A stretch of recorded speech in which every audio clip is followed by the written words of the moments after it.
Hello, Hello, everybody. and welcome to the second episode of Skeptical Lefties.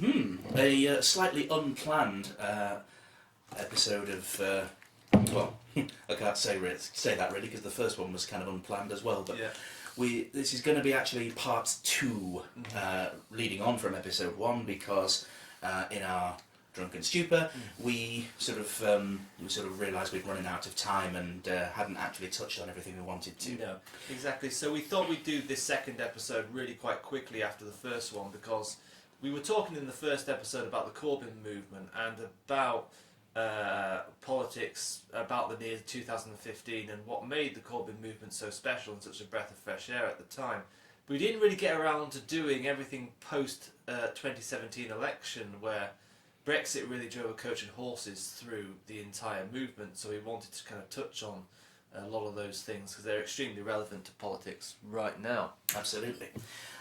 So yeah, we're really the main three parts we're gonna focus on here will be what went so right in 2017 and what went so wrong in 2019, and then basically what the future holds, I guess, for the party, which should be interesting, I'm sure. Yeah. So, without further ado, 2017, what a great year in so many ways. Yeah. We saw Theresa May fumbling and fumbling and fumbling, and just it was laughable, wasn't it? And It became very enjoyable if you were a Labour supporter at the time. Yes, especially when comedian Simon Brodkin came up in the middle of the conference and handed her a P45. That was absolutely brilliant. Yeah, that was great. I enjoyed that immensely. Yeah. It turned out that was quite prophetic in many ways. But, as we know, as many of you will know, 2017 was a snap election called by Theresa May, because she was absolutely storming it in the polls for reasons that are, well, probably because they only talk to people in Wetherspoons when they do these polls. The numbers for her looked great. Yeah. I think I may have mentioned this last time. The numbers were very favourable. Yeah. She called the snap election. Well, they were more than favourable, weren't they? Well, yeah, they were absolutely. Yeah, It's she was hard storming it. It's hard to remember now, with everything that's happened since then, just how insurmountable she seemed in the months leading up to that election. Yeah. It was literally, you couldn't open a newspaper, turn on TV without hearing reams and reams of generous coverage towards it. Well, I mean, that's just the BBC all over, isn't it? Yeah, Government propaganda minister Laura Kuenssberg. It was all over the place, and of course the Labour Party was in a really bad way because immediately after the Brexit referendum we were 4 points behind the Tory Party, which is not a bad place to be if you're in opposition. That's kind of all you can really hope for, unless if you had to say where would you like to be entering a general election, most opposition parties would say, 4 points behind the government, that's not a bad place to be, we'll take that. It's certainly in the right ballpark. After the ludicrous coup when Owen Smith challenged Jeremy for the leadership, about which some of his campaign team are currently running for the leadership and deputy leadership, I believe. Yes, they are indeed. Let's not forget Angela Eagle as well, the very mousy-voiced Angela Eagle, who then made up a story that her campaign headquarters had been attacked, when in fact it was just a false flag, wasn't it? Well... naughty Angela. Well, do you know, the journalist who was actually bizarrely should get some credit for exposing that is, if you can imagine it, Peter Hitchens. Yes. Peter Hitchens. If he could have his own slogan, you're not really as good as your brother, are you? No. He is like the crappier version of Christian. He's like, do you remember Peep Show? Of course. There's a joke about this on Peep Show when Mark says to Jeremy, I suppose we're going to go out as the Hitchens brothers this New Year's Eve, and I expect I'll have to be Peter. No one wants to be Peter Hitchens. Not even Peter Hitchens. No, but I remember seeing a tweet or something saying apparently he phoned up the police in that area of the world, by which I mean... Was it Blackburn? No, it's Bolton? north, near Liverpool, I think. Oh, okay. And so... Wallasey. Wallasey, yeah, that's yeah, it. yeah. Sorry, yes. And so, like, Peter Hitchens phoned up the local police station in that area of the world and just asked them, have you had any reported incidents relating to Angela Eagle's constituency office? And they said, no. So it was never reported to the police. The only logical conclusion is it probably didn't happen, you know? Yeah. Someone throws a brick through your window, of course you report it to the police. I mean, not that they're going to do anything about it because, you know, numbers being cut and cut and cut. Yeah. Well, But, anyway, so whatever. You'd at least get a crime number. Yeah, so whatever. Anyway, this all happened, but the point I'm making is that coup plunged our poll ratings into basically nothing. Yeah, we were in shambles, and that was what really irritated me personally. I'm sure it did you, probably more so. But the idea that, you know, certainly if you're in opposition, the one thing that you cannot be doing is fighting over who's got some kind of legitimacy, or you know, you're weak and this, that, and the other, despite all evidence to the contrary. Well, I think the major short-sightedness of part of the PLP is Britain has such a presidential form of politics now that you know, if you compare the leaders, Theresa May and Jeremy Corbyn, compared to Theresa May, Jeremy Corbyn's numbers were nothing. But if you go by policy, nationalising the railways, investment in NHS, investment in education, reversing austerity, reversing the cuts, justice for the economy after the banking crisis of 2008, the restoration of the concept of justice to the economy. If you actually ask people in opinion polls and in focus groups, and if you ask them policy by policy, overwhelmingly Labour's were the more popular. Mm-hmm. And so it should have been obvious in... And they still are. Yeah, they still are, absolutely. You know, I mean... It's why the bloody Tory party are nicking half of them. Well, yeah. Because they're obsessed with being popular, and they're... You know, they can only be popular if they've got our policies. Yes, and what was it I read? I think it was yesterday, something came up on my Faceache feed. It was about, Boris Johnson may introduce a mansion tax. Have we ever heard that before? Yeah, exactly. Yeah, and I mean, of all parties to introduce a mansion tax, that's dangerous. But then again, you know, they also, Theresa and Boris have toyed around constantly with this idea of a dementia tax, so-called dementia tax, which, you know, is really hurting your core voters. Well, that was the thing about that whole... You'd have to be demented. That whole Tory campaign is that the whole thing was just a complete mess from start to finish. And in terms of policy, is that when you... The lesson of that election is when you give the public a choice between Tory policy and real good, solid, decent, traditional Labour policies. Traditional Labour policies, and yet somehow people are still saying it doesn't represent the working class anymore. Yeah, how do you feel about that? As I think it's laughable. I think it's probably the biggest display of moronic thought since the emergence of the Flat Earth Society. Mm-hmm. You know, it's just, well, how can you say that when all of our policies directly benefit the working class? Mm-hmm. I mean, that just does not compute. You cannot dress that up in any way other than you're just full of shit. Yeah. If you're gonna bandy that about. Mm-hmm.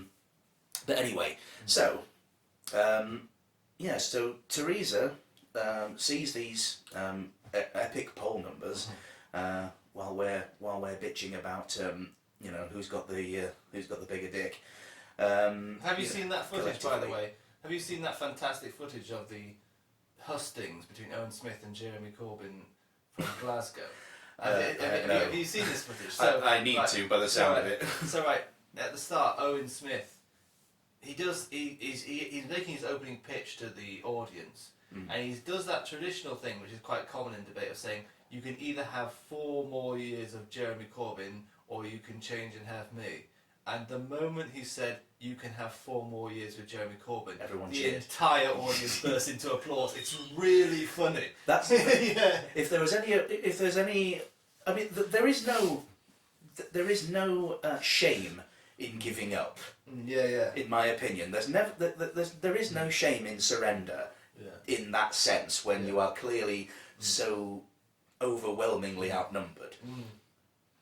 Owen Smith would have gotten a lot more respect if he'd have gone, if he'd have seen this happen and gone, ha, oh, fuck, and just gone, right, never mind. Yeah. Do you know what? All right, I'll shut up. Yeah, but the thing is, I mean, this is what the right don't understand. If Owen Smith had won that election, 2017, everything that happened in 2019 would have happened in 2017. I believe so. Yes, And it would have gotten blamed on the left anyway, because Of course it would. Yeah, so anyway, because it would have because been everyone disastrous. has a great habit of blaming the That previous. too was a complete disaster, an utter waste of time, and just damaged us in the polls. Yeah, And if we'd had the kind of momentum behind us, and that's the when momentum, we- as in the good momentum.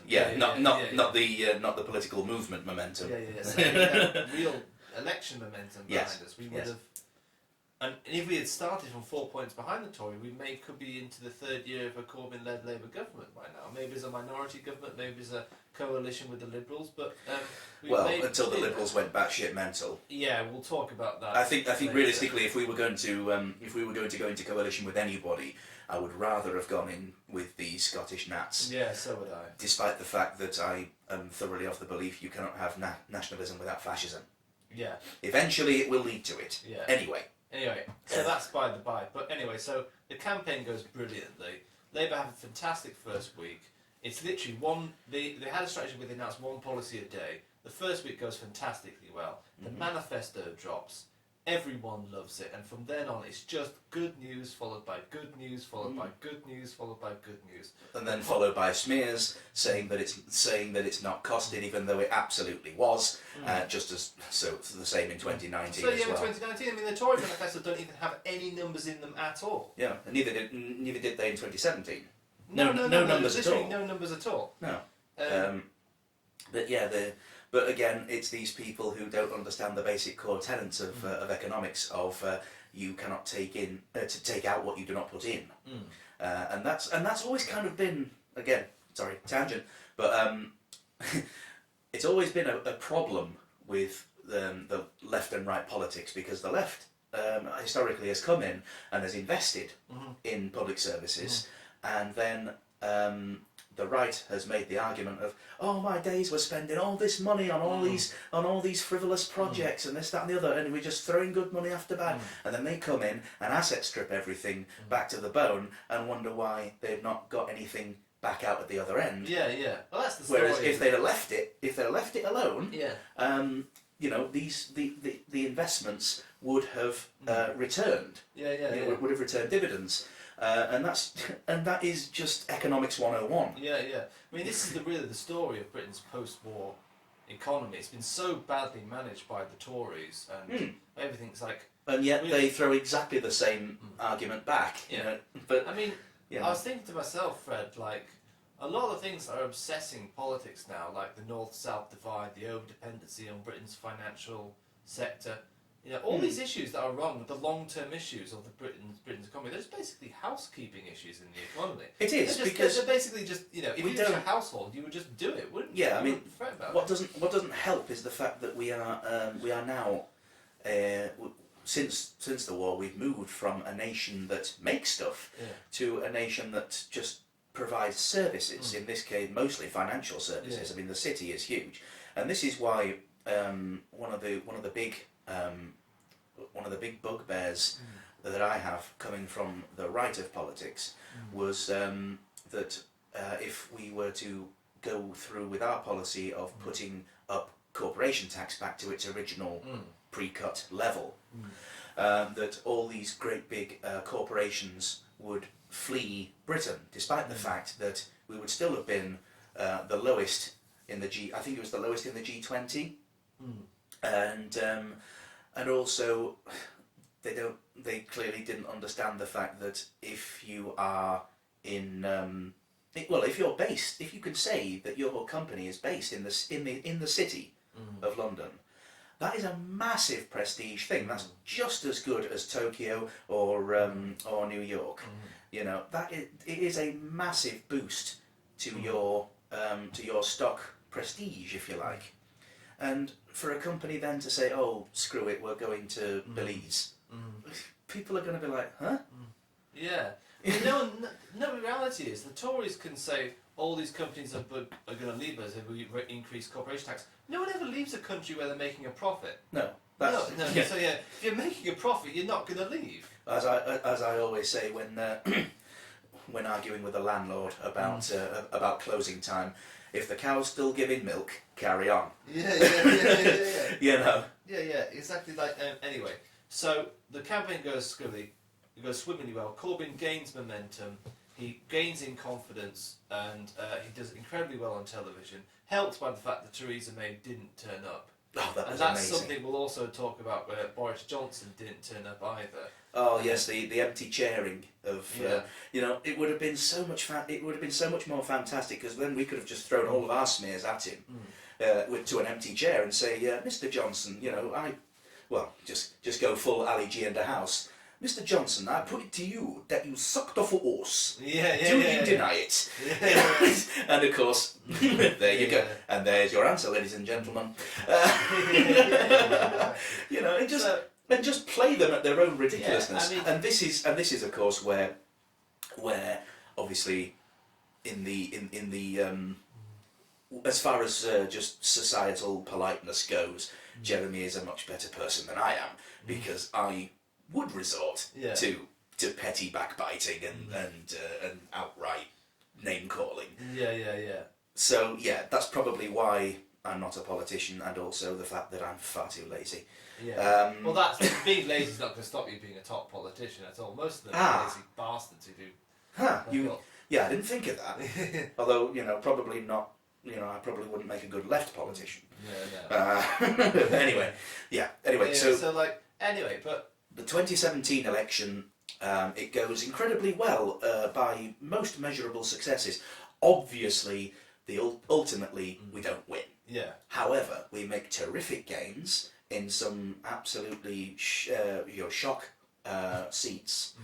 I can't bring any examples. Well, Canterbury was a big one. Canterbury, yes, you're right, and you wouldn't ever think, would you? And you know, and even though personally I think the Labour MP for Canterbury, Rosie Duffield's been a bit of a disappointment, she did still win, and was still an amazing victory to win in Canterbury. And the other great thing was Emma Dent Coed in Kensington Chelsea. That was a real shock. And that constituency, one of the most incredibly aggravating things about the last general election is that Emma Dent Coed lost her seat to a former Tory MP who is now a Lib Dem, and she lost the Tories, the real Tories, by about several votes, and the former Tory MP who had been, you know, voting for incredibly draconian legislation as a Tory MP up until like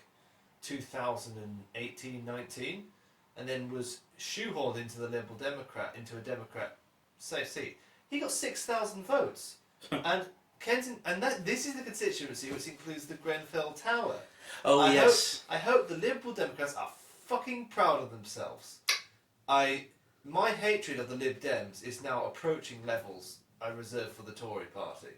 Well, anyway, they enabled, but well, that's anyway, a different. That's different. Yeah, So, that's totally different. but the great topic thing for about another day. 2017, from the minute the exit poll dropped, it's like it was. I mean, more than just the material things. Like we've got more MPs, we've got an expanded socialist campaign group in Parliament. Jeremy's position was secure. Yes. He would no longer be questioned anymore, which was great. There was a very brief honeymoon period between him and the PLP following that election. Yes. His standing in the country improved. There was a wonderful moment at Glastonbury where he came on the stage. Oh, that was epic. I wish I was there. And recited Shelley's great poem. Oh yes, they are many, we are few. Yeah, they are many, we are few. Rise No, Like no, Lions, the other way around. etc. Sorry, yeah. Yeah. They are. They are. We are many, they are few. Sorry. Yeah, But- that's why I'm not a poet. And yeah, so like no, but it was a great time, but the greatest thing about that election was it was a spiritual change, and you sensed something spiritually was changing. Finally, we'd slain the ghost of this horrible, horrible thing you used to hear, which is that you can't win an election from the left. You know, people don't want socialism. Well, I mean, You know, things like that. arguably, it's true because we didn't. Well, we didn't, But, the yeah, thing, yeah. it was a huge swing, and we would It have was, won. and indeed the largest swing to Labour since 1945. And we would have won had it not been for the shenanigans of the party managers. And there was but the recovery from that to the disaster of 2019 is a horrible, horrible story. And it reveals two things. It reveals a lot about politics, but more importantly to me, it reveals a lot about the British state and the overall good health of British democracy. Because viewing the last 2 years or 3 years since 2017 and that election where Jeremy did so well, honestly, looking at everything that's gone on, if a Martian came down from Mars, Well, yes, I would struggle to describe Britain as a democracy right now. I mean, yes and no. I mean, provably, again, I touched on this last time. First past the post. Yeah, obviously people will be saying, "Oh, well, you only complain about first past the post because you didn't win." But again, at the same time, about 4 million people in 2017 voted for UKIP, and they got 1 MP. I mean, you know, whether you agree with UKIP despite the fact that they're a completely dead entity now. Have you been following the interesting? Succession of UKIP leaders since the Brexit referendum? Yeah, they've been going through them, quicker than I go through underwear. No. So at least once a year. They're a fascinating bunch. So they were led by a woman for about 11 days before she resigned, saying she wasn't very good at it. And then they were led by someone called Dick Brain. Dick Brain. Oh yes, what a good Richard Brain. I have to say, I did quite like Gerard Batten. He carried himself well. He did carry himself well.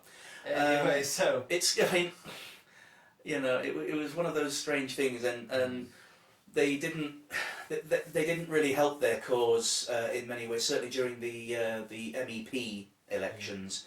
Again, I've already expressed some sympathies for Carl Benjamin, Sargon of Akkad. But of course, my opinion is for the most part in the minority, because he is kind of a poison chalice since the whole debacle with him and Jess Phillips. And then of course they also had what's his first name? I can't think of it.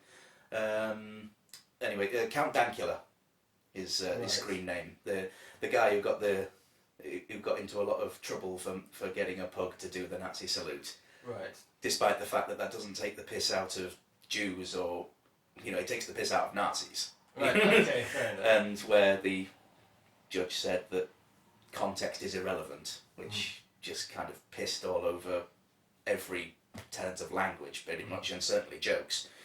But anyway, so yes. So yeah, they got they got them to stand as MEPs. They didn't win, and that if UKIP did have any legitimacy, which they did represent. Yeah. And Well, they still do. It's clearly obvious that They still do represent knowing what we now know. There's strong a lot opinion. of people out there who share their views, and if they have their views, they should be represented in Parliament. I mean, and then this of is the course, point. I mean, it's and we first saw past the post. First past the post allows essentially a minority opinion, a minority view of the world, yes. which is the Boris Johnson Tory Well, is anyone who actually view wins. of the world into government. I mean, Yeah. in your counter, for example, Labour and the Liberals are way behind Julian Sturdy, the Tory MP. If you collate the Liberal vote and the Labour vote from the last election together, the combined anti-Tory vote beats Julian Sturdy's Tory vote by 7 votes. Well, as I've said as I've said to you previously, in York Outer you have the holy trinity of Tory voters: landowners, farmers, and old people. Yeah, You know, that is the holy trinity of Tory voters right there. Yeah. So anyway, But yes, Brexit. What went wrong? that was the thing. So yeah, what went wrong leading up to 2019, and literally the only thing that changed about our approach, because we still did our mass rallies. You know, Jeremy was up and down like a fiddler's elbow up and down the country, and he just, you know, I do not know where he gets his energy from. It is amazing. I've heard that he's a workaholic, and that's where he gets his energy. Well, from. probably, yeah. I mean, even Thatcher was a workaholic, and she only slept like 3 hours a night, didn't she? One of his sons, one of Jeremy's sons, was saying, he's a workaholic. He just loves work.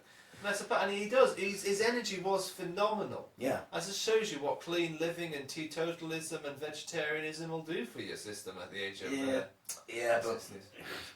I would have that energy when I'm his age, because I drink and I eat lots of unhealthy food. So. Well, I mean, you can. Obviously, you can't. The listeners can't see me, but if you could, you can see from a glance that I'm not the healthiest. But at the same time, I mean, that there is obviously. He obviously does have that driving force, and long may it continue.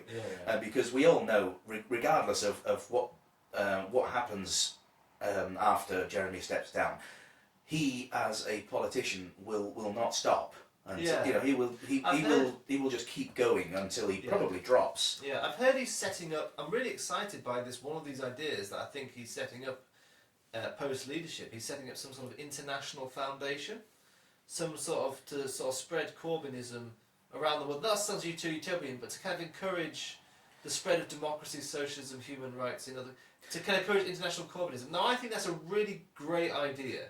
You know, some kind of. I'm really excited by that. I wonder what that'll be like. Yeah, I mean, well, for the benefit of the tape, you're wearing a Bernie 2020 t-shirt, very proudly. You can't see this if you're listening. Obviously. If both our listeners are... Both our listeners. Both our listeners. Hang on. So that's just you and me then? Yeah. I am wearing...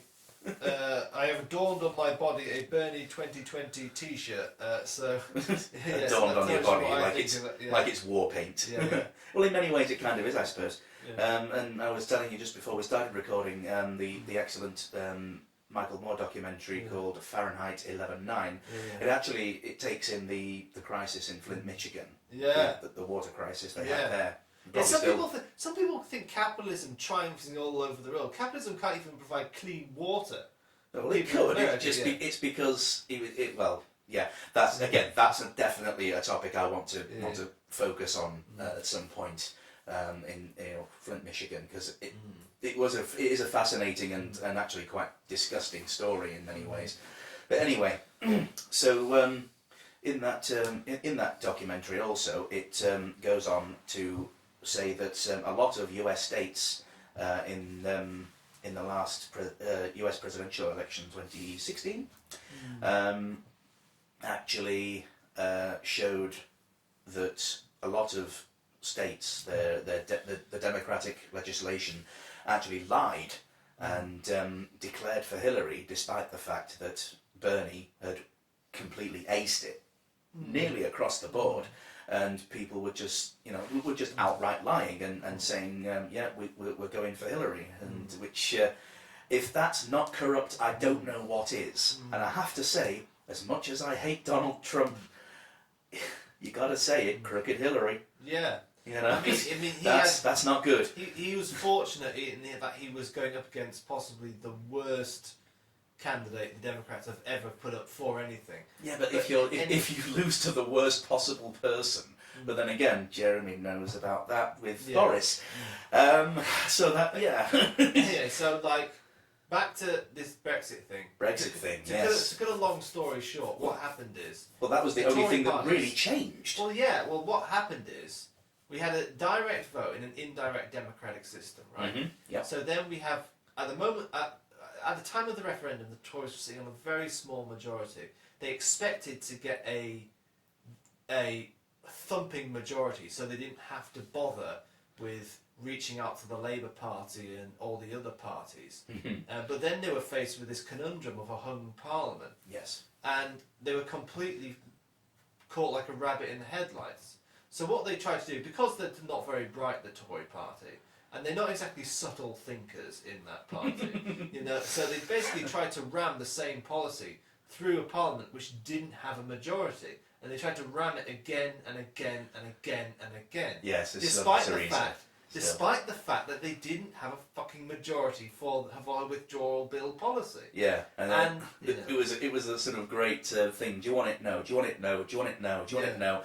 How many times do we have to go through this? Yeah. It was literally just going around the Yeah, mulberry just bush. going in complete deadlock.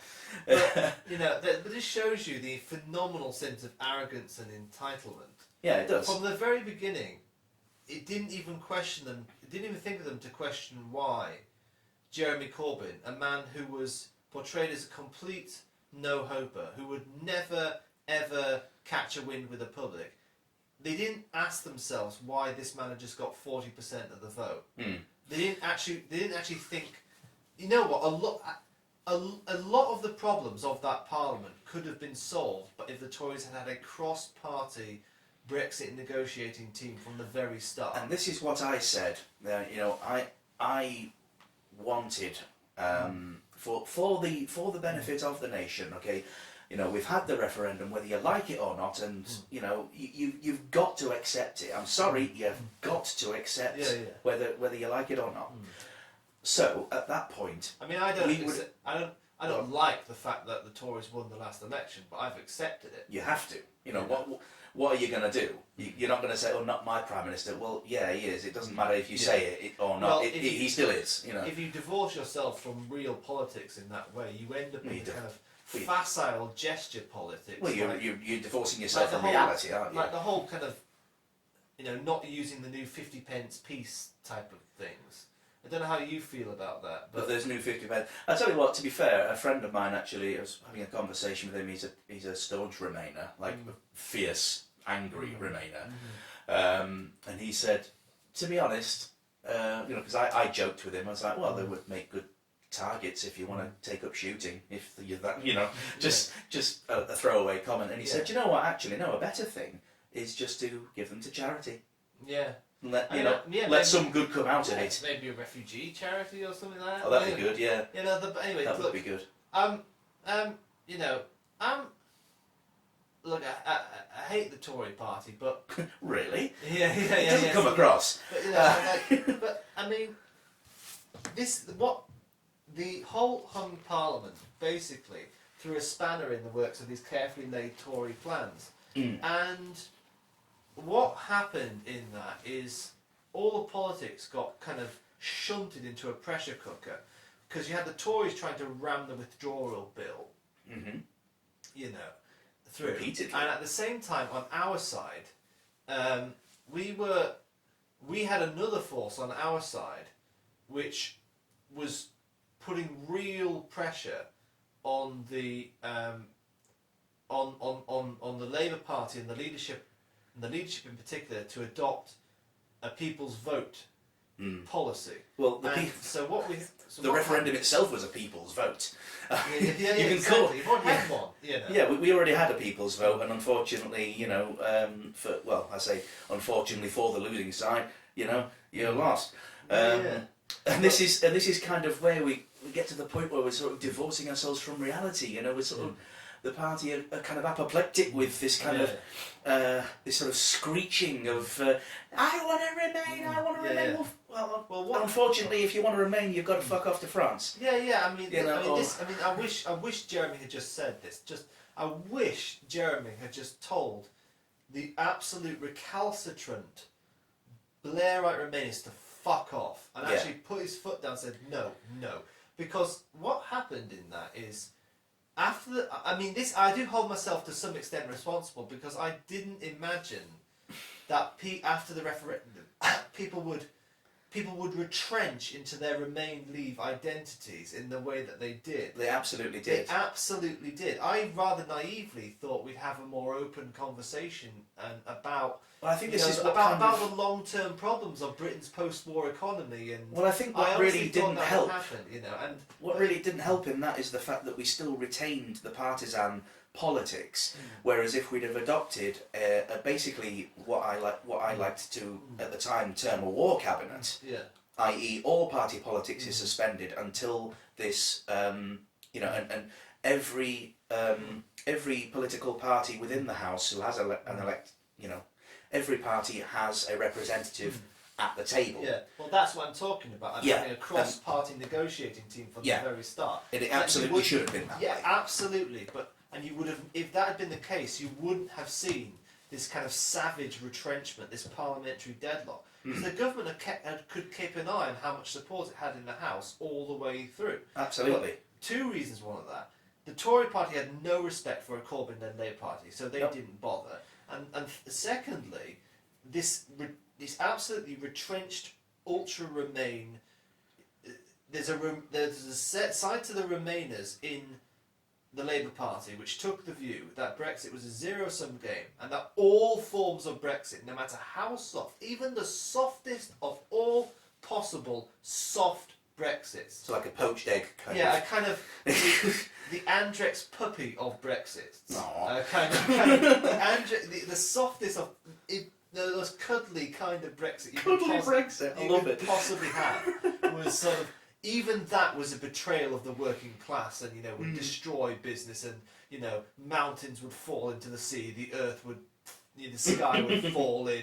You know, there'd be a plague of locusts. You know, all of Yeah, and all of this shit. And and- so, like, but even that, and remember, there was a time when elements of that group around love socialism, hate Brexit, that group in the party, they were keen on revoking Article 50 at one point. Yes. So, like, but they actually stopped us, kind of adopting a much more softer kind of Brexit position, because it became a zero-sum game. And the saddest thing is the long-term beneficiary of that was Boris Johnson, because after about 2 years of this, the public were just fucking sick of it. Of course. And we couldn't get any of our wonderful, brilliant, awesome policies to cut through, Yeah. because people were just sick of it. And Well, they especially you know, especially in the build up, the very brief build up to the 2019 election.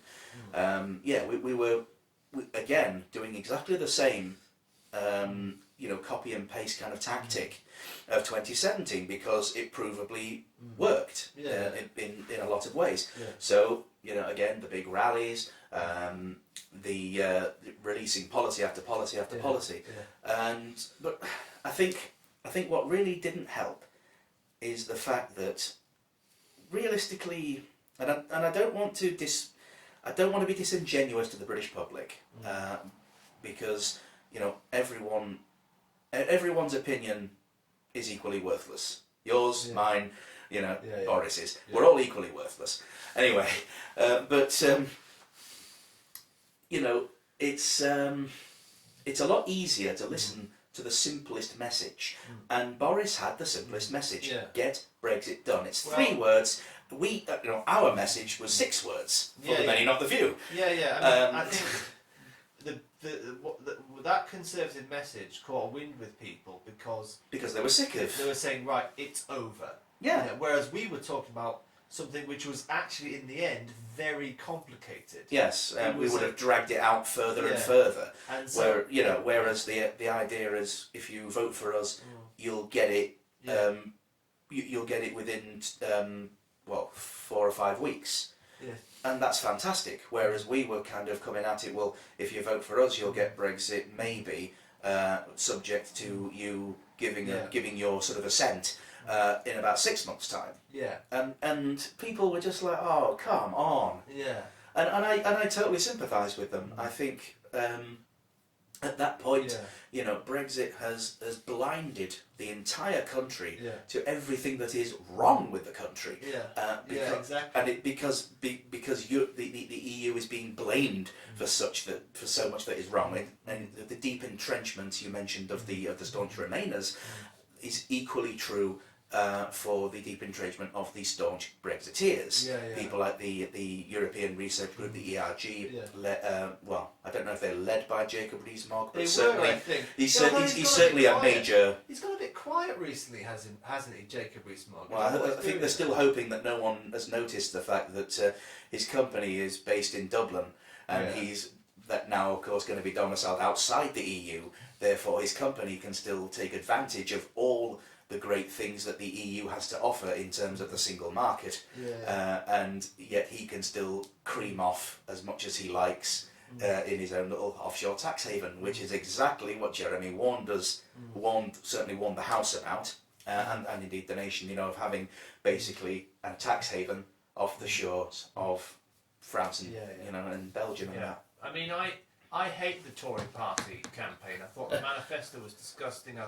I really didn't like the side to the Tory campaign, which was pure anti-politics. They sort of said all politicians are basically crap. Vote for us, we'll get them out of your life. I think that's a real dangerous message for a political party to have. But having said that, It smacks of certain other infamous movements in the past, yeah, doesn't it? You know, Yeah, I mean, they didn't quite go so far as to add, we have no more territorial demands. But it was kind of like, I have in my hand a piece of paper. yeah, it's kind of like, it was, you know, it was flirting with it a bit. So like, no, but I think now that I have a chance to get over my fury with the Tory party, at least in the immediate aftermath of that election, I can see that, as speaking as a Labour Party member, we did kind of, certain elements of the party strong-armed Jeremy into adopting this ludicrous Brexit policy, which I think ultimately did for us in the end. Paramount among them was which member of the Shadow Cabinet? Keir Starmer. Oh yeah, him. That was yeah. a good guess, wasn't it? Yeah. Yeah. He was Shadow Brexit Secretary, so you have to give him that. It's kind of his job. But yeah, I mean, and he's the one that's, of course, now, like it or lump it, is surging in the nominations, which is worrying, because if the party lurches back to the centre, then I'm afraid that all of the great work, provably great work that the party has done over the last 5 years has just been all for bollocks. Yeah. Well, I think that's very pessimistic, but I think there could be. Watch this space. Well, you know, I mean, there could be. I've still got a flame of hope burns within me. I mean, hopefully the Corbyn movement. You can get some cream for that. You know? Yeah. Hopefully the Corbyn movement will have sown the seeds of something in the future which will bloom like spring flowers. Hopefully, hopefully the environment will be completely fucked and we'll all be, eating Each other. Yeah, eating each other, and eating dead animals out of barrels, and fending off cannibals with sniper rifles in the Pennines or something, or whatever we're doing, Well, I mean, that it comes to that. That at least will get rid of the vegans, because they'll be the first ones to go, which makes me happy. Well, the vegans will be quite happy if there's still fruit and veg around. They can just eat whatever falls off trees, can't they? Yeah, but they won't eat what's put in front of them, and that's what'll fuck them up. Yeah. Anyway,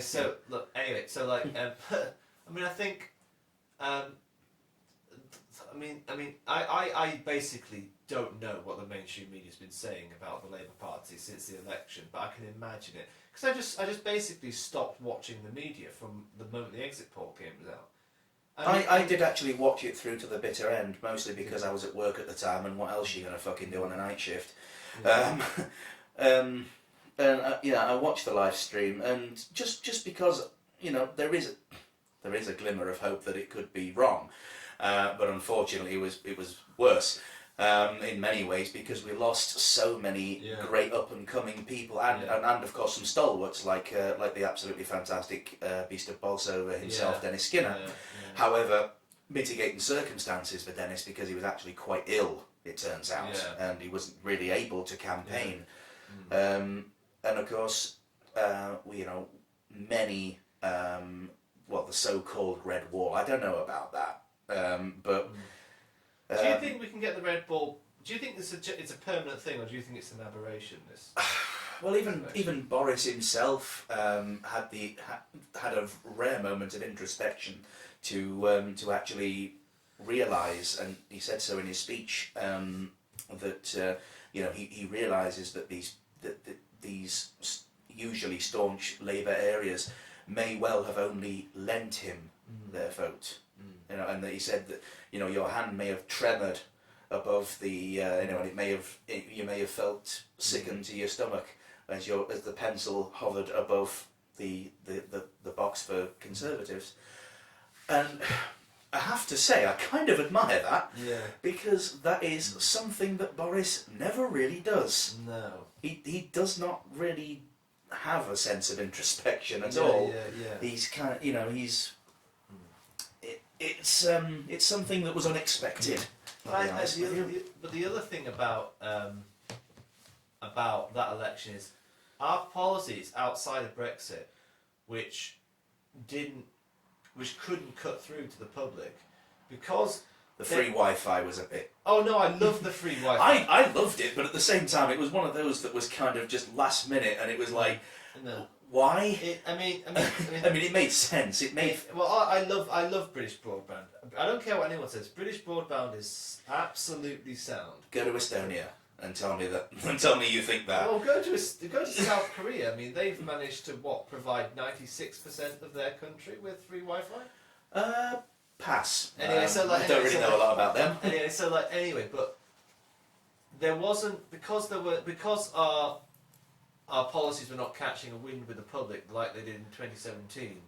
There wasn't the kind of great upsurge in support for us, and so now it's almost. I mean, I hate to say it, but the last manifesto, there was you could never shake off this feeling, could you? That the people writing it had just basically got a supermarket trolley off and gone round the shelves of left-wing policies and and shoved them in our shopping trolley like a contestant on Supermarket Sweep on crystal meth or something like that.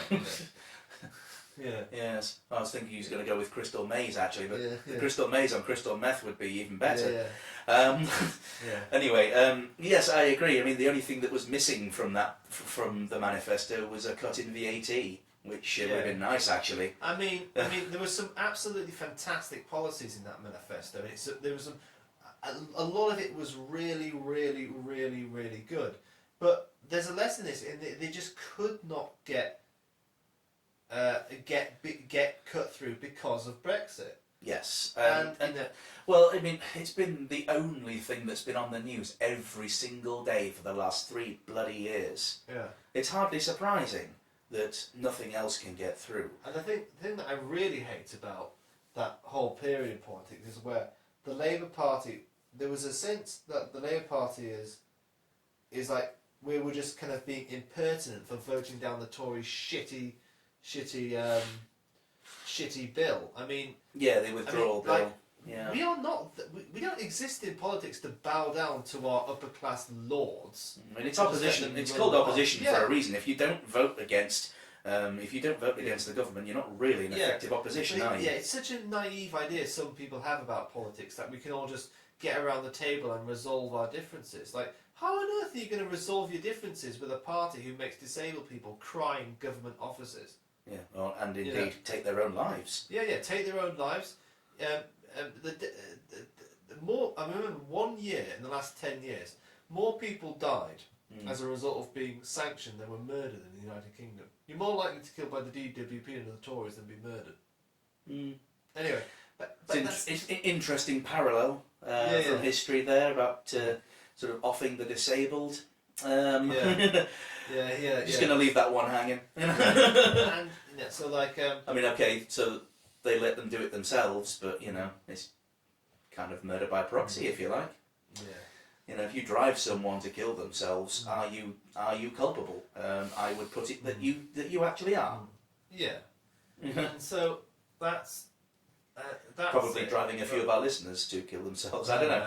Well, a few of them. Well, both of them. Yeah, both of them. Yes. Both of them. Yes, yeah, yes. yeah. It's a bit like Oscar Wilde I have to say, I'm to lose one listener, maybe by suicide, maybe a misfortune. To lose two, maybe carelessness or whatever. You know. yeah. For both of our listeners listening at home. I wish I had said that. You will, Oscar, you will. Yeah. Bit of Monty Python. Yeah. R.I.P. Terry Jones. Oh yeah. My Terry, sorry. Yeah. Anyway, so basically the whole last 6 months have been utterly depressing for Yes. politics, but I'm going to make myself another cup of tea in a minute. But I want to talk Yeah. about the election in Ireland, because there's a great lesson for us there. Interestingly, I was reading today. Apparently, so Sinn Féin came out with this manifesto, which was pretty solid. I mean, it wanted. I was staggered to learn this, but apparently Ireland doesn't have some kind of a universal healthcare service like we do. I did not know I didn't know that either. But We're apparently talking it about the doesn't. Republic. Yeah, the Republic. Oh, Apparently yes, they, yeah. apparently it doesn't have an NHS or an equivalent socialised healthcare service. Yeah, you do have to pay for various things. I remember I was extremely surprised. I very nearly had to, when I went to Dublin, we stayed in a hostel, and a friend of mine who's also called Alex, he went down and really washed everything, but and he cooked a fantastic meal, and he is a bloody good cook. But unfortunately, we both got food poisoning, probably because the conditions in the hostel weren't exactly fantastic.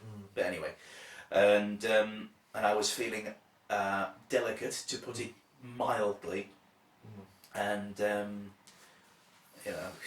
I mean, I was delirious almost with it, But anyway, I was told that if I needed sort of emergency kind of healthcare, which in the cold light of day, I realised you don't do that for food poisoning. Of course you don't, but when you feel like absolute arse, then you want all the help you can get.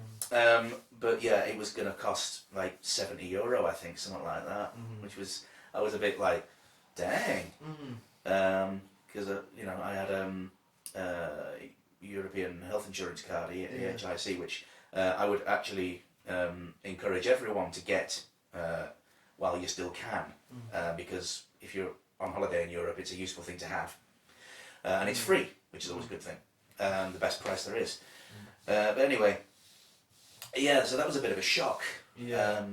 But the lesson that I take is, it was a shock to learn that about Ireland. But then again, Ireland has a lot of problems at the moment. Yeah, but Sinn Féin, okay, so Sinn Féin wins this most recent election, promising to create an Irish NHS, to sort of provide a universal childcare service, to invest in education and industry, and basically reverse austerity. But interestingly, if you look at polling of people which asked what were their political priorities, Brexit was way, way, way, way down. So there's a lesson there. In 2017, the completely deadlocked one-ish single issue politics that Brexit became hadn't yet quite. Brexit hadn't become the dominant, the kind of single issue politics it became in 2018. It was getting kind of there, but it wasn't all the way there. So there's a lesson there, is when you take Brexit out of the equation, people do start to turn to other things, and that's another lesson, yet more evidence that our fucking Brexit policy failed. Is what failed. This is what fucking did for us. This is the thing that that I put forward. If you're going to blame, as of course many people do, Jeremy, for the failure of 2019, you have to then explain 2017 by that same logic. Well, this is pretty much the arguments that the LRC in York were putting forward at the nominations meeting on Saturday. Two of us, including me and someone else, said, in 2017, we did so well with Jeremy as leader. We had the same leader in 2019 as we did in 2017. We had all of the same policies with the exception of our Brexit policy. It's perfectly fucking obvious where the problem was. Yeah, I mean, the Brexit, the Brexit policy was the only thing that changed, that was of significant note. Everything else that we built on. Well, we literally just built on the success of 2017. But the only dramatic shift was this adoption of this kind of wishy-washy Brexit policy. Well, it was more than wishy-washy. It was a kind of. It was you could say a cop-out, a sop to the Remainers. It was a sop to the kind of People's Vote movement. Yeah. And, you know. But some good did come out of it with the ejection of Alistair. Alistair Campbell. That was fantastic. I nearly said Alistair Darling, but that's not. If Keir Starmer wins the leadership, I'd have Alistair Campbell on to come back in again. Oh yeah, and Chuka Umunna. Yeah. How would that make you feel? Chuka Umunna being back in the fucking party. Chuka Umunna, the Nicholas Anelka of politics, literally played for everybody. Yeah. He's the principal politician who's been in 3 political parties now? In as many years. In 10 years, yeah. Yeah, it was a bit of a joke that, but at least we don't have to deal with the ridiculousness of the TIG anymore. Oh yeah. I mean, one of my other criticisms of Jeremy. I mean, I've heard it written. It was written that Jeremy was spooked by the Independent Group for Change, and he shouldn't have been. He should have just told them to fuck off. No, he should. I very much doubt that he was spooked. I mean, one of them goes on national TV and says that says that ethnic people have a funny tinge. Yeah, it took them 5 hours. They were 5 hours before they involved in a racial controversy. Yeah, no, it was fabulous watching that. I have to admit a bit of Schadenfreude. I watched that many times over. I mean, the thing that gets me about the Independent Group for Change and Change UK is, say what you like about the SDP, there's no denying the Gang of Four, whatever you may think about them politically, they were very big senior national politicians. They had big roles in government. They did, yes. These fuckers are like who's that of politics. Literally, there was one of them there, Anne Coffey. I literally never heard of her before. No. Well, never heard of you. Didn't know you existed. Then again, she never heard of you, so. Well, yeah. No. But anyway, but these were kind of like, yeah. It was a very odd time. Was all that big split, and then of course we saw something that we'd never thought we'd see just before the election, was Boris purging the party. Yeah. Very Stalinist. Can you hold that thought while I put the kettle on? Yeah, we're just going to have a quick comfort break and we shall be back momentarily. Right, we're back. Back again. Back with another block-rocking beat. So we were just about to talk about Boris Johnson purging the party. Yes. It is worth saying that Theresa May comes back with the withdrawal bill, right? And it's a crock of shit. Yeah. But I suppose it's a tribute to not only the ruthlessness of the Tory party and this insane kind of absolutist monarchy administered by regicide attitude that it has. It is like a monarchy organised by regicide. I guess so. The Tory party have been quite infamous though for giving their leaders enough rope and then to hang themselves. They did it with Margaret, they did it with John Major, and then they've done it with Theresa May. The only person who really escaped that was David Cameron because he went back he fucked off under a rock as soon as he saw which way the wind blew after the referendum. Yeah, so anyway, but also the compliance of the media that the Boris Johnson takeover of the Tory party was presented, or more accurately, was allowed to be presented to the public as a brand new government. Yeah. In fact, same shit, different wrapper. Well, yeah, exactly. Yeah. Well, it's true. It's all bollocks. It was complete bollocks from start to finish. It's worth remembering that the withdrawal, Theresa May's withdrawal agreement bill, is 95% the same bill that Boris Johnson got through. With one critical exception, which is the border with Northern Ireland. Yeah, which is a tricky issue. So let's get this straight. Boris Johnson spent 2 years undermining his own leader. He's voted against their flagship policy. He's taken over the party. He's now changed. Sounds like here. He's now changed 5% of the bill he voted against numerous times. Yeah. tried to get it passed, and this is presented to the media, to the public, as some great epic change has taken place.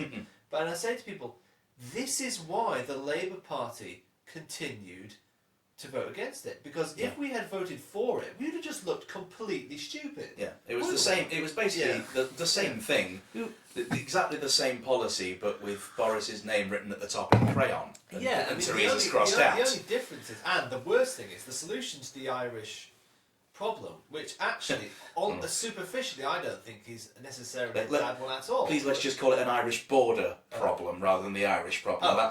Did I say Irish problem? Yeah. Let's caveat that. I don't mean the Irish problem. I mean the problem of the Irish border. Problem of the Irish border. The one that Boris Johnson renegotiated is actually quite a sensible one, which is to put the border in the Irish Sea. But he's also poo-pooed that idea a year ago, and so he's now told the DUP to fuck off, having promised that he wouldn't betray them. He's now gone for an Irish border option, which, if they had gone in February 2017, would have saved the country all this problem. And now it's crowbarred into Theresa May's withdrawal bill. The same bill's presented to the public as a new bill, and it's somehow it relies on the fact that no one's going to fucking read it. Yeah, exactly. Well, who's exactly? I didn't. I didn't either. Well, we don't do. Only professional. That's what we elect politicians for. Yeah, exactly. People say you haven't read the bill. Of course, we haven't fucking read the bill. We've got lives. We've got jobs. We've got families to go to. We haven't read the bill. And yet, we absolutely read the manifesto. Well, to be honest, I didn't read the last one either fully. Not all the way through. Well, I knew what was significantly different about it, but I have my copy of 2017. Yeah. Quite proudly. Yeah. So, but anyway, that's what we elect politicians to do, not us. So, but I think the saddest thing about the whole misunderstanding of the people who had an axe to grind at the Labour Party for perceiving to encourage the parliamentary deadlock or to protract the parliamentary deadlock by voting against the Tory Brexit bill so many times, is it would have been absolutely easy for the Tory party to present us in the least flattering light had we having voted down Theresa May's bill, to then vote in favour of Boris's bill, which is 95% the same. And all the Tories would need to say about anything that the Labour Party could have potentially negotiated was just a simple phrase: "This is a surrender document." This is and regardless of the facts, that's all they would have had to have said, and people would have believed it. And the worst thing is, even now, after the bill's gone through, we've entered the next phase of negotiations. There's still an option for no deal. So if the Tory party had gone around the country saying, if they had called election right after that bill had gone through, and we went to a general election in February 2020, it's highly likely that this hypothetical February 2020 election would have resulted in exactly the same outcome as the last one.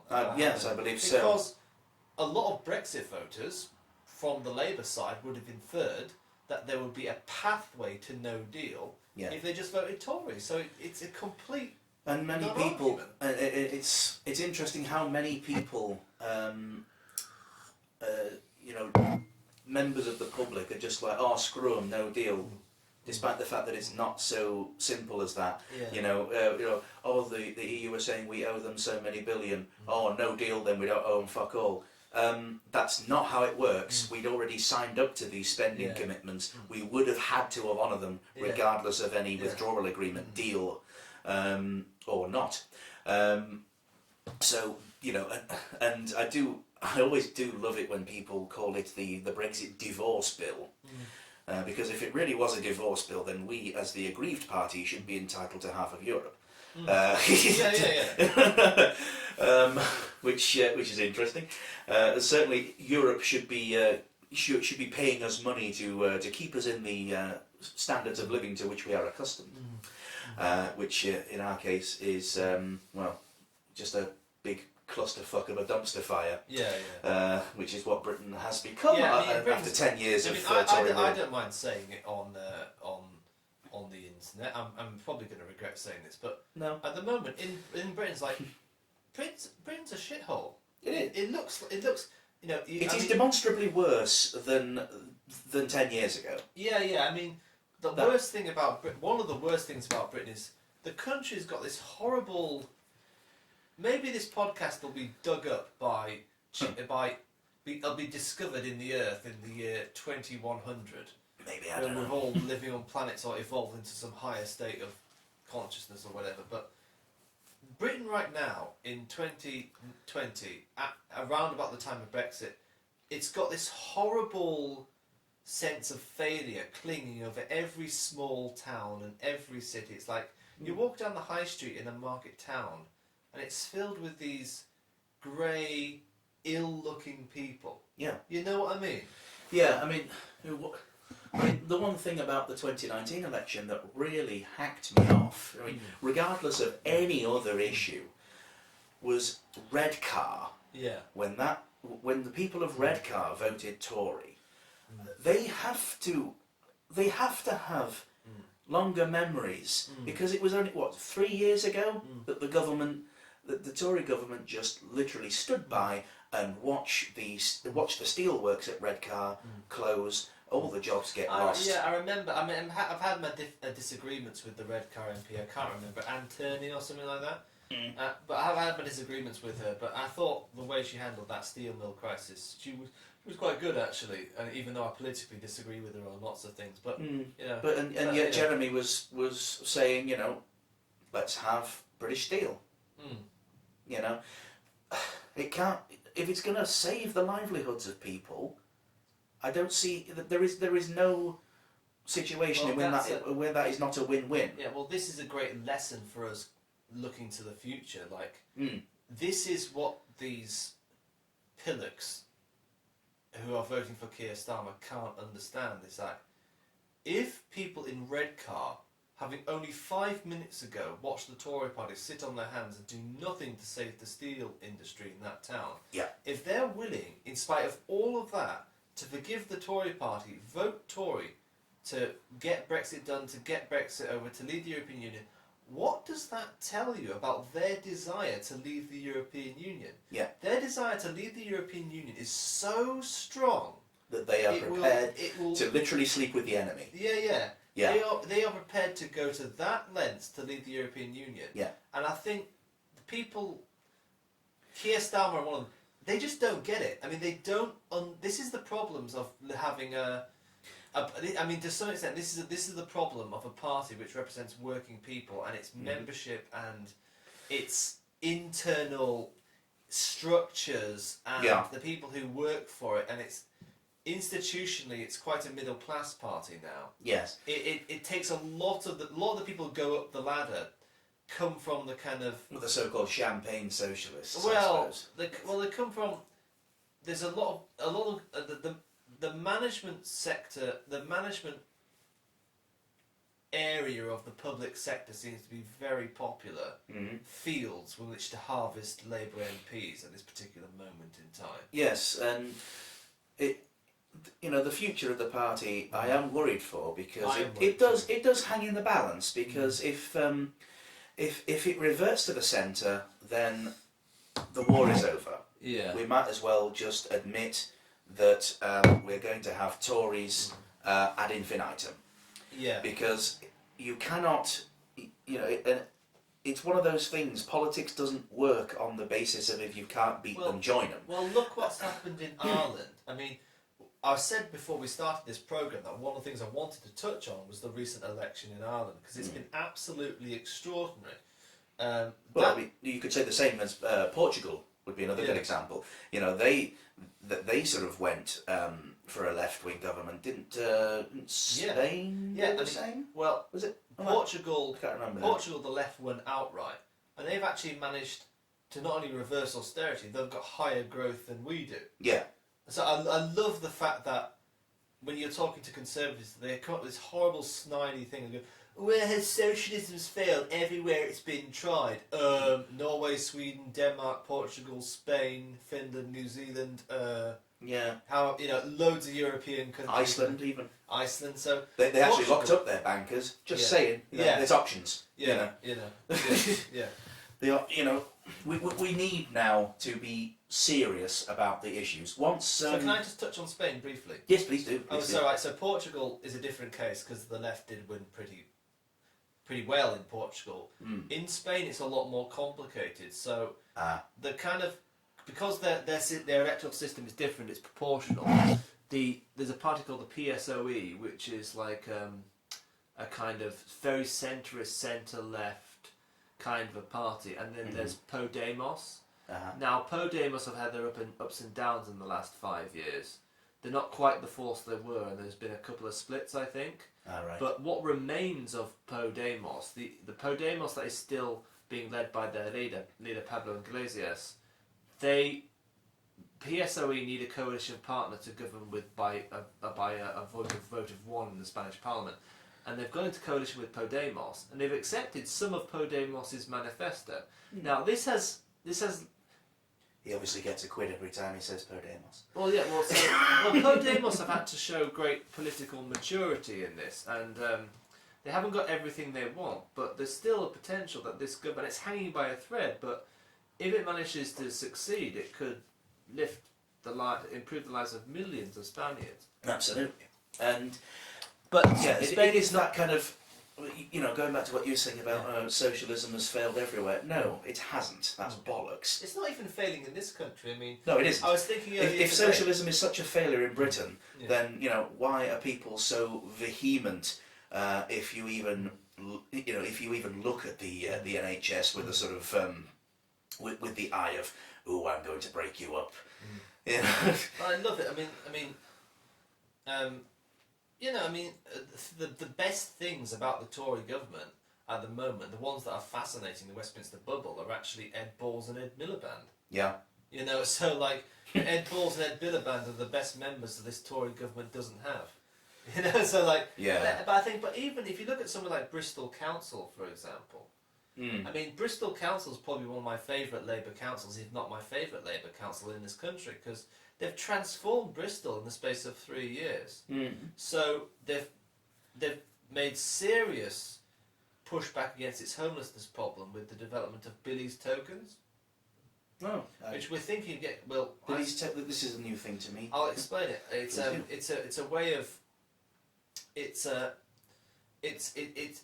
a system. We're actually trying to start it in the. I say we, me and the man I co-organise my Labour ward, my ward group for. We're thinking of getting this started. So like it's a system where the homeless people can get a token, go into a shop, and kind of trade with these little tokens. It's an idea that was started in Bristol, but We have those already. It's called money. Well, it's slightly different. I can't describe it quite well, but it has had an enormous effect. And they've replaced their gas guzzling buses with environmentally friendly methane buses. When you burn methane, you No, still no, get well- you still get CO2. Well, uh, it's shit-powered buses, basically. shit-powered buses. Shit-powered buses. For Not a me- shit-powered not me- country. Not Fucking hell. methane buses. What am I talking about? It's shit-powered buses, but no, but they've had a Do you mean biodiesel? I can't remember what it is, but anyway, it's a long time since I read about it. But the Bristol. Oh, but, dear. No, but they've been really, really good, and so. But what does it tell you about politics? And this brings me back to Ireland. Is that when you stick to your principles, because politics fluctuates, but in the long term, you stick to your principles, you'll eventually win out. I mean, Well, by the fact that Sinn Féin are definitely playing the long game. I mean, don't know. Maybe we'll see a reunified Ireland at some point. Well, you know. actually, you say that because, but Sinn Féin are a good example, and I think there's definitely they're a good example where if you pivot to the left, you will be rewarded with electoral success, and post 2008 banking crash, left wing politics wins elections. Soulless technocratic centrism doesn't. The Social Democratic Labour Party in Ireland are now fucked because they haven't been able to change from this bland, moderate politics.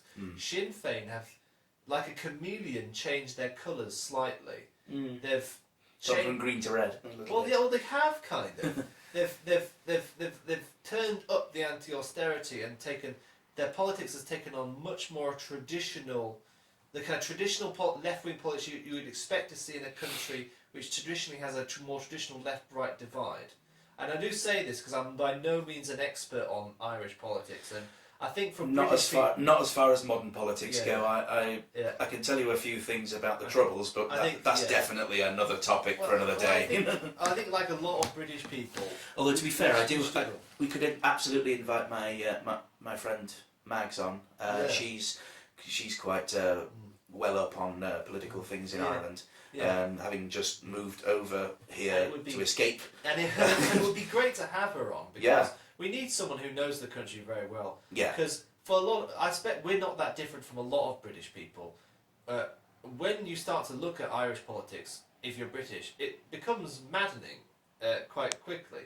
You know, all the kind of like the divides between Fine Gael and Fine Gail. Gael. Yeah. They're not. You can't really understand them if you're British. It takes a lot of concentration. Well, you to can. get- Well, I mean, it doesn't help that they're in a different language for a Yeah, start. yeah, I mean, yeah. And, you know. But Sinn Féin, they've gone anti-austerity and they've been handsomely rewarded. Yeah. And there is, to answer your question earlier, there is now a pathway to United Ireland. I mean, the pathway is narrow, but it is there. Yeah, I mean that's the thing that I do know about Irish politics is that the majority of people in Éire, the Irish Republic, don't want a reunited Ireland because the North is completely fucking bankrupt. Yeah.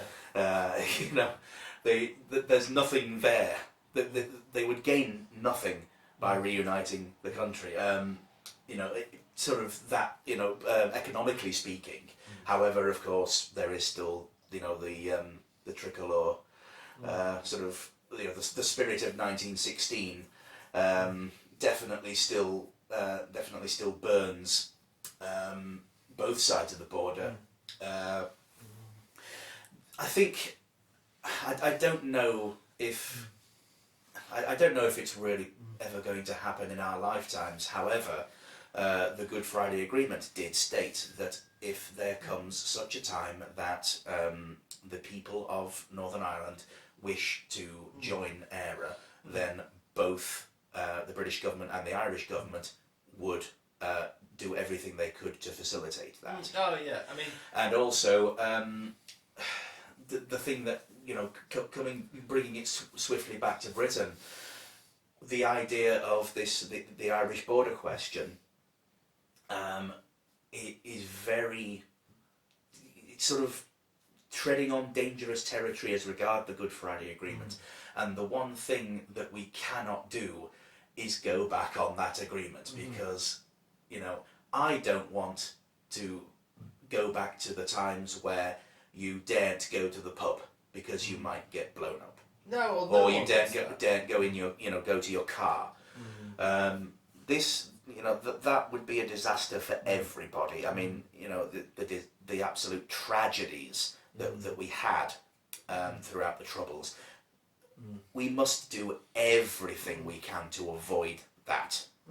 And that's coming from both sides, the Loyalists and the Republicans. Yeah, I concur with that one wholeheartedly. I mean, no one wants to see a return to the kind of awful sectarian bloodshed that characterised so much of. I mean, it was, you know, recent and history. it wasn't even that long before. Is it 1995 or something? The Omagh bombing, Yeah. which absolutely was awful. I mean, even the IRA, you know, completely denounced that. In fact, it wouldn't surprise me if the person responsible was actually dealt with by the IRA. And when I say Dealt with. when I say dealt with, I mean literally click bang, Yeah. because, you know, even they were like, nah, too much. Yeah, but but thinking ahead, this is Sinn Féin's victory is going to cause a massive headache for Boris Johnson Yes. because presumably the next bit of our negotiations with the European Union have to be signed off by the leaders of all European countries, don't they? Yes. Which now includes a Sinn Féin-led Ireland. Yes. So And of course, every European member state gets a veto. yeah, And that's it's interesting though, because I mean we could have been petulant children and vetoed everything during, you know, in the last 3 years.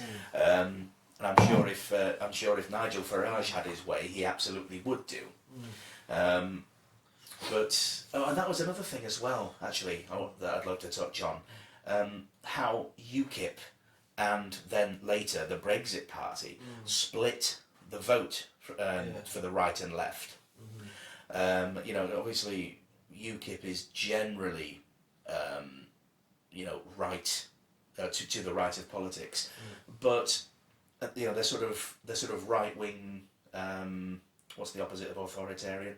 Liberal. Libertarian. Libertarian. That's so it. they have So Yeah, there's sort of right wing libertarian. Well, it's very strange. It's kind of like a chimera that the Brexit Party, which are basically a new incarnation of UKIP, really. Yeah. They're a kind of. I don't understand how they got the success they did. I mean, one policy.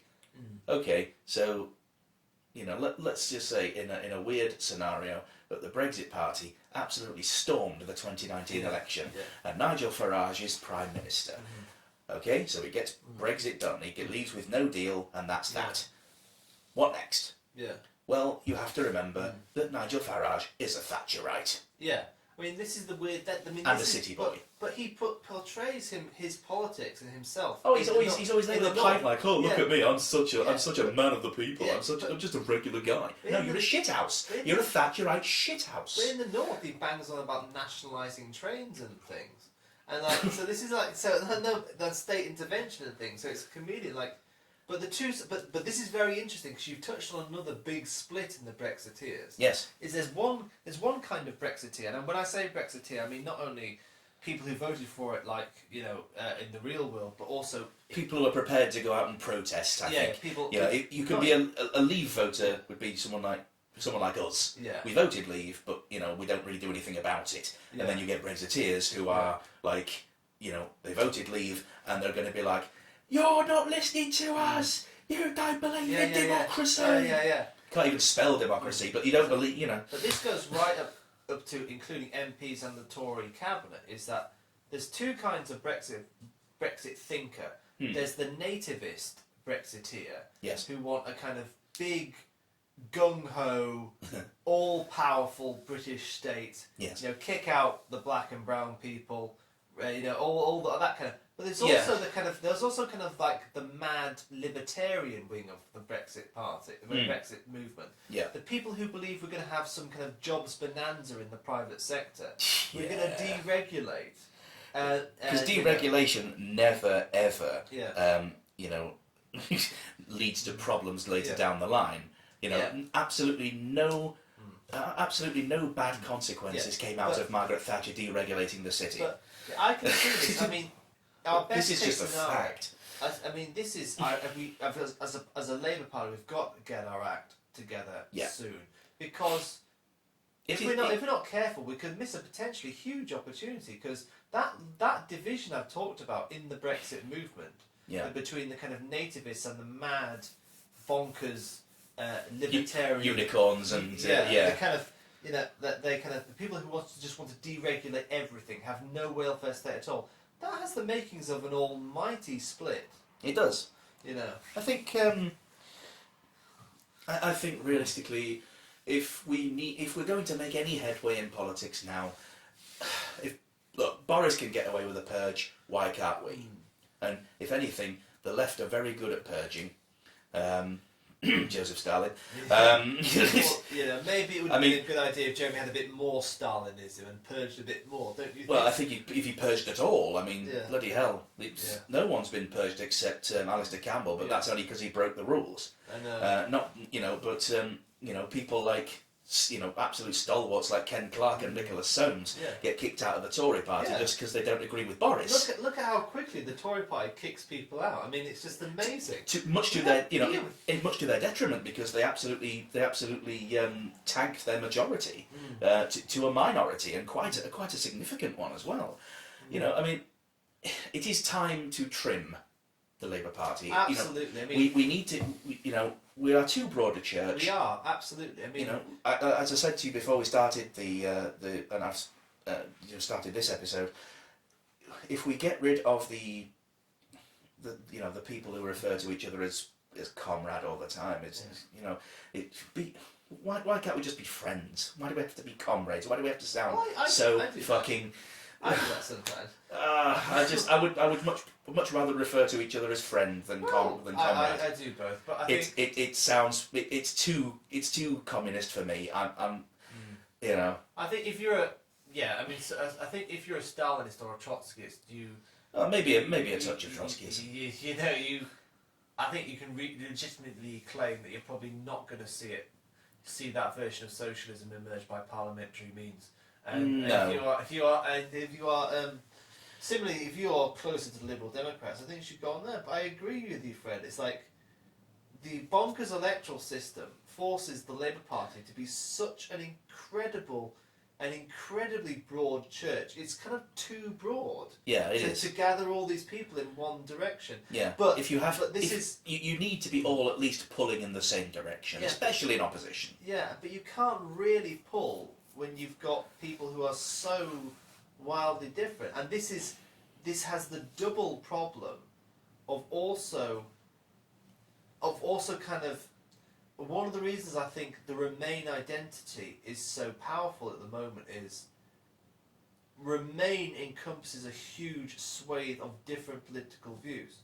So I know people who come from the left of the party who are extremely passionate Remainers, and people from the more right-wing Blair side of the party. Yeah. This probably goes some way to explaining why Keir Starmer is doing so well, is because that Remain umbrella. It brings everyone round the table. It brings a huge number of people into his sphere.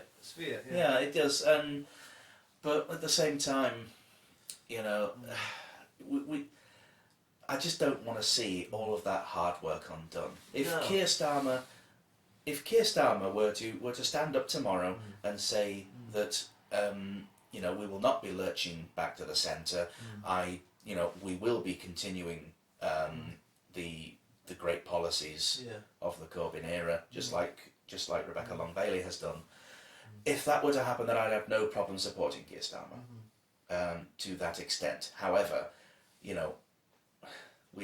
if 2019 taught us anything, is that Remain is dead. Yeah, totally. It is a total dead duck. Stop it. Yeah, it's a dead parrot. Yeah, it is. Yes, Norwegian blue. It ceased to be. Yeah, it ceased to be and gone to meet its maker. It is rolled down the curtain and joined the choir invisible. Exactly. Is an ex-parrot. Yeah. Yeah, absolutely. So yes. But that's where we are. But but I think Keir Starmer's going to face a similar dilemma to Jeremy Corbyn. He's going to. I think actually you could probably compare him more to Ed Miliband. Yeah, I've had that thought as well. Yeah, I don't it's think. Looking very similar to Ed Miliband. At the moment, isn't it? Yeah. If he starts, if he employs a stonemason. Yeah. Then we know exactly which way the wind's blowing. Which brings us rather conveniently back to the earliest topic, one of the earliest topics we ever talked about in our first episode, which is the interesting afterlife of the Ed Stone. The Ed Stone, yes. So have you learned a bit more since? Well, after that election, there was some discussion about what exactly happened to the Ed Stone. Yeah. There was a rumour that it was going to be broken up and sold off to bits as a kind of and sold off to members at a price, so you could buy a lump of it for a certain amount of money. And if you're a Labour member, that rather reminds me, like the Berlin Wall, you know, like God, just the way you described it there reminded me of something in a film with starring quite a lot of the Python cast. It was called Yellowbeard. And, I'm vaguely familiar. Yeah, vaguely, yeah. And there's this, I think Peter Cook's in it as well. Yeah, I was going to say that, isn't Peter Cook? Yeah, he is, I think. And he meets this little urchin that says, "Can I have 3 florins for a lump of shit?" Yeah. Just sorry.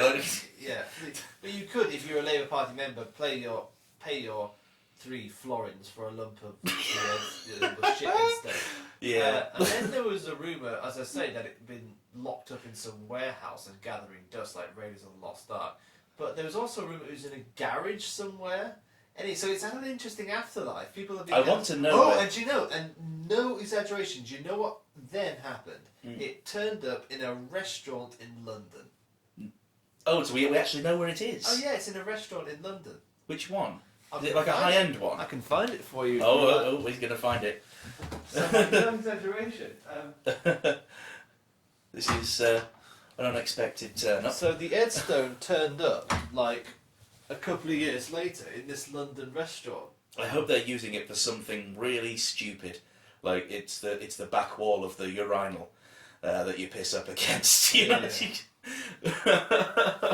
because that's all it was really good for. But you know, at the same time, there is part of me that thinks I actually want it preserved as some kind of edifice of what not to do. So this is from the Telegraph. Ben Fogel said that he found it in the outdoor area of the Ivy Chelsea Garden restaurant in Chelsea, London. Oh, I was in Chelsea earlier on this year. Yeah. Oh, damn it, I wish I'd known that.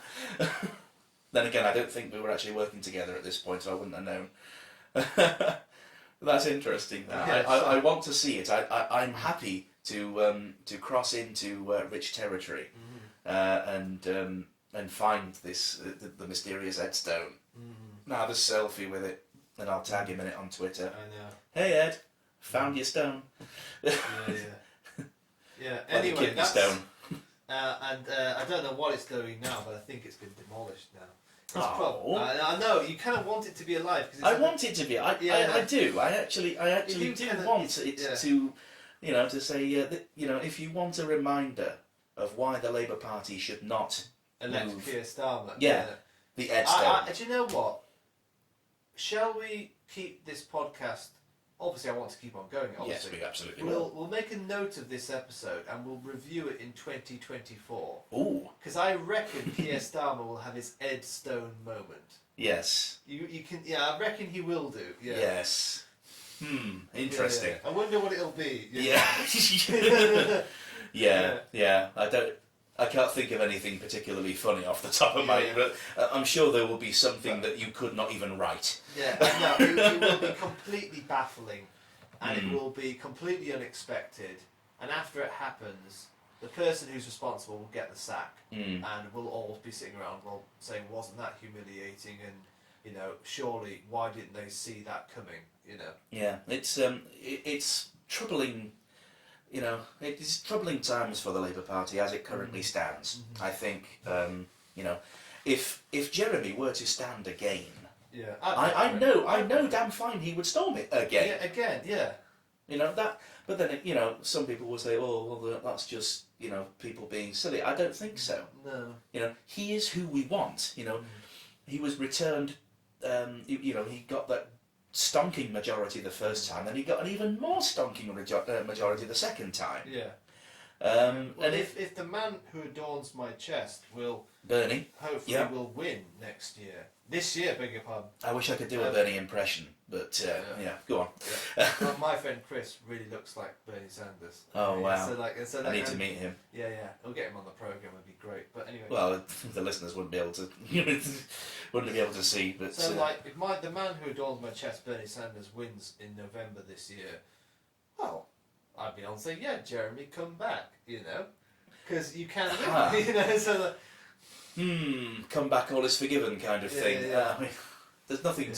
He doesn't have to apologise for anything, in my opinion. He certainly doesn't. Well, he was shafted by a shower of shits. Yeah. So you know, especially some of those that were screaming anti-Semitism. Yeah. Which we're still waiting for the evidence. I have seen nothing that has come out in the papers. No leaked documents.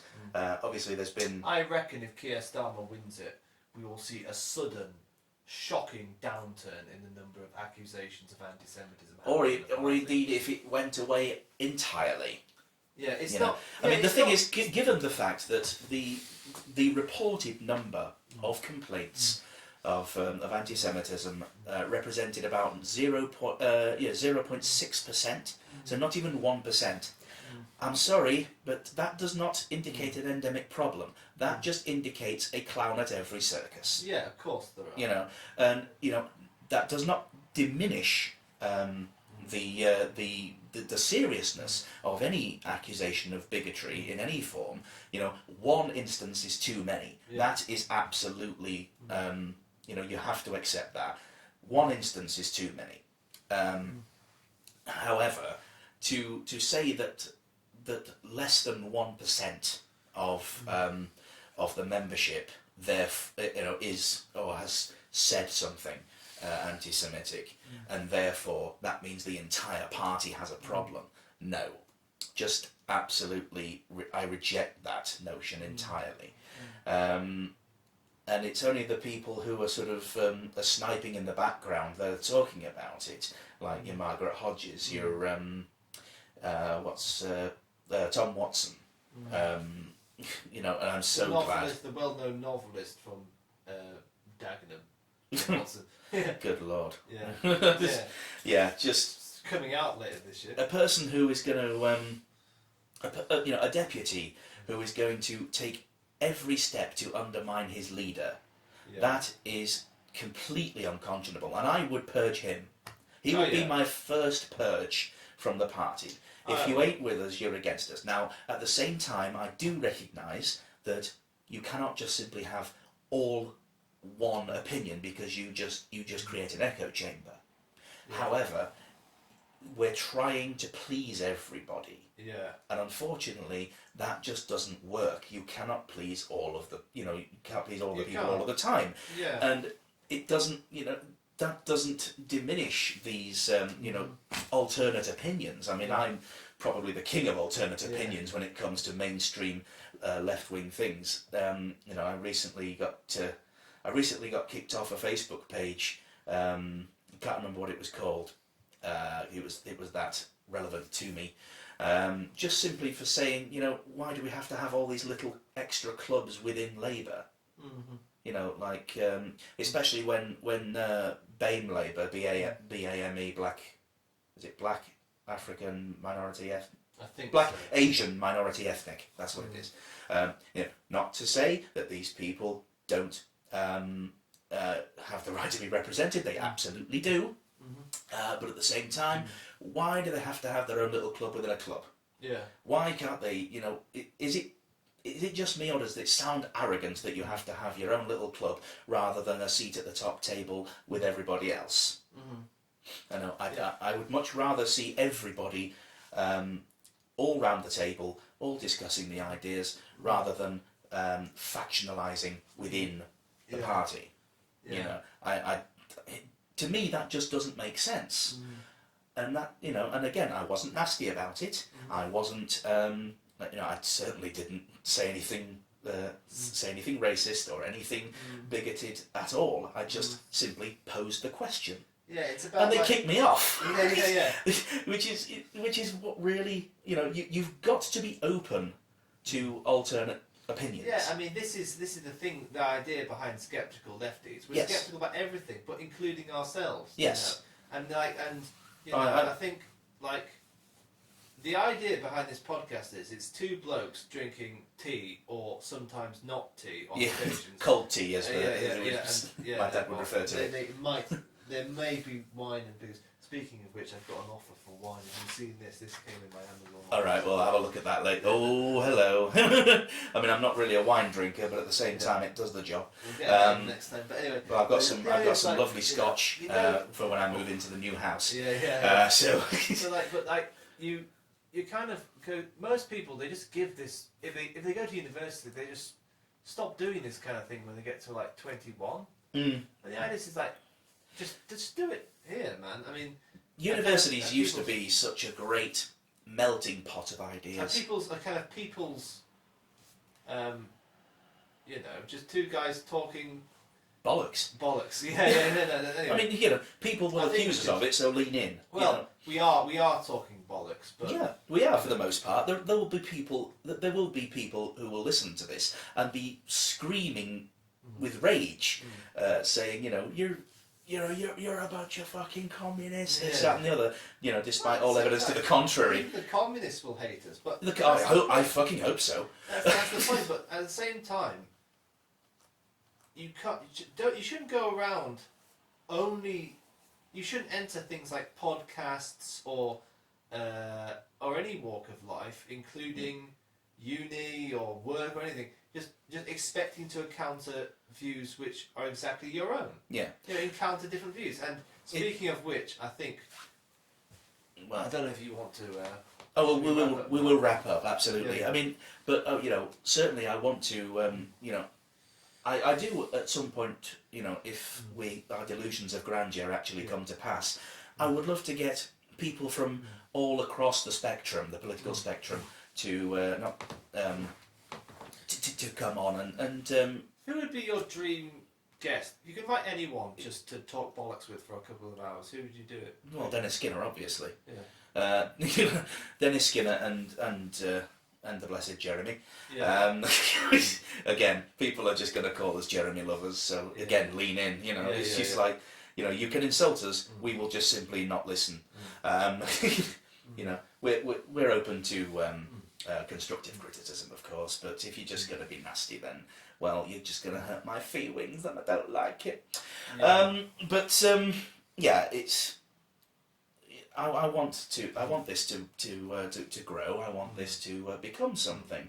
I don't want to make money from it. I don't see the point. Do I.